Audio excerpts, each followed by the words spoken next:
If you're a true fight fan, you have to admire Tyson Fury. And if you're an up-and-coming boxer, you have to respect and also admire Tyson Fury.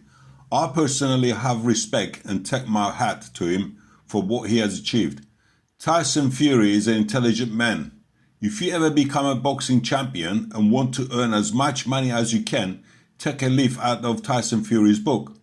He is in the position to manipulate and demand as much money as he wants, because he is the champion after all.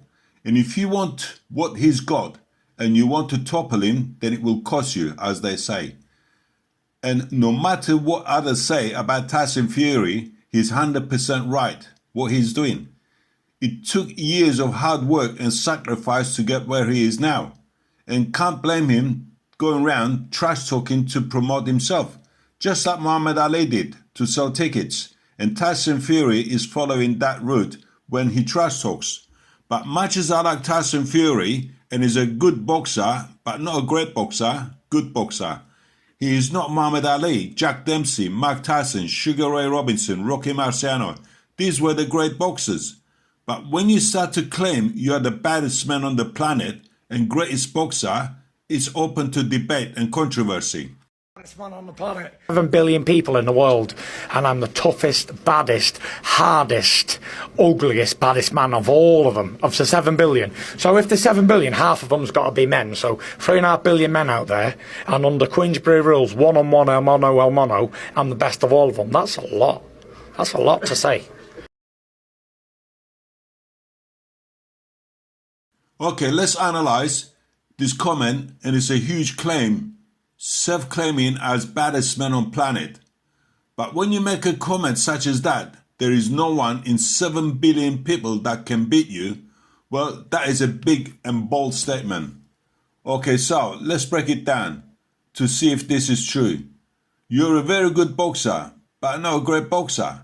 To be a great boxer, you need to defeat at least 2 other boxers. Why? Well, Usyk, for instance, he has more belts than you and you haven't beaten him and are waiting to fight him. Then you got Anthony Joshua. Even though he lost, he can still be very dangerous. As any good boxer or fighter knows, anyone can be beaten. All it takes is one punch. This happens so many times. Look at Joshua, Tyson with Douglas. Look at Ali with Frazier, Foreman with Ali. So you can't claim you're the baddest man on the planet. Another point, when you fought Deontay Wilder, you fought a one-punch boxer. And when you fought Klitschko, he passed his peak. And by fighting hand-picked opponents and avoiding to fight more than once a year with very good boxers rather than those you already beaten and so-called easy fights, this does not make you the greatest or baddest man on the planet. Like I said, anybody is beatable. Look at Anthony Joshua with Andy Ruiz. And here is the real evidence that you can't claim you're the baddest man on the planet. You might be in the boxing ring, but not in real world situation. For someone to self-proclaim as the baddest man on the planet and no one can beat him is truly a false statement. As any boxer and MMA fighter and also combat sport fan knows, boxer can't win in octagon with a good MMA fighter.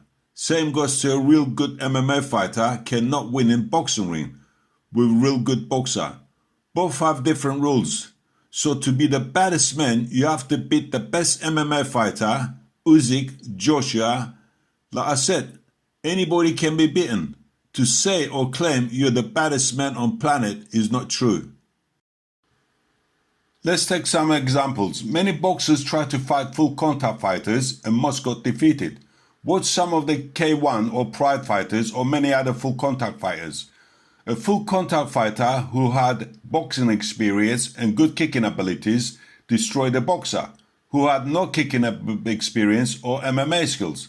Full contact fighter kept kicking the boxer's legs. After 2 minutes, the boxer could not stand up. And if we talk about MMA or UFC, boxer has no skills in this fighting style or rules. Boxer will not stand a chance with a good MMA fighter in the octagon. Again, this is completely different than a full contact. MMA fighter can use grappling, elbows, most of the part of his body he can use to defeat his opponent. and different rules. Same goes to MMA fighter who will not stand a chance with a good boxer with only boxing rules. Again, it's a different rules, different training, different sport.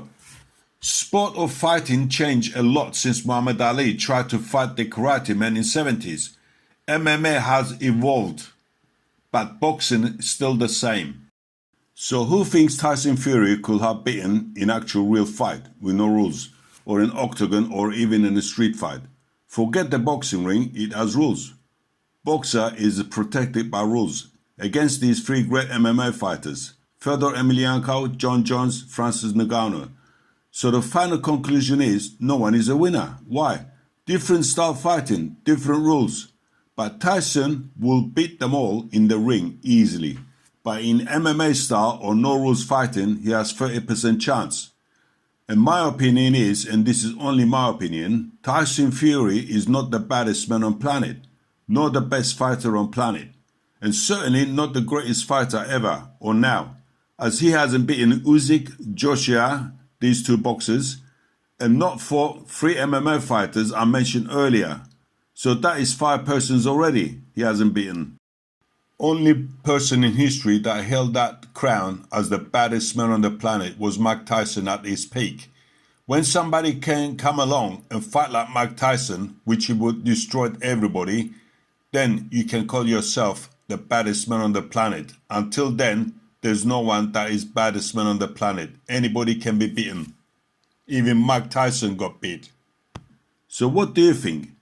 Any comments, please leave below. And if you like this, hit the like button. Thank you for watching.